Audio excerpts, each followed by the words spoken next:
Buongiorno, ben ritrovati con l'informazione flash di New Sicilia. Di seguito i titoli più importanti della mattina.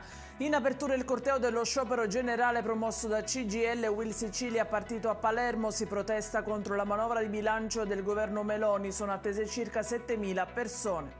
Violenza sessuale nella stazione palermitana di Trabia, dove una donna tornando dal lavoro sarebbe stata aggredita e violentata da un 49enne. L'uomo durante l'atto avrebbe minacciato la vittima con un coltello in mano.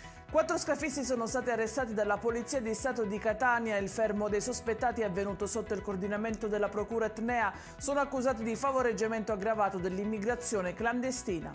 77 migranti sono stati invece salvati a bordo di un gommone in avaria a 36 miglia di Lampedusa e vicini ad affondare. Tra questi 3 bambini di 2, 3 e 4 anni.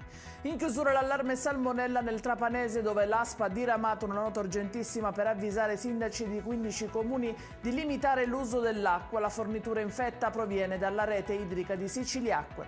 Ed è tutto per questa edizione. Dettagli come sempre su queste notizie e molte altre li trovate sul nostro sito www.newsicilia.it e sui nostri canali social. Grazie per averci seguito. Prossima edizione alle 19:30. Arrivederci.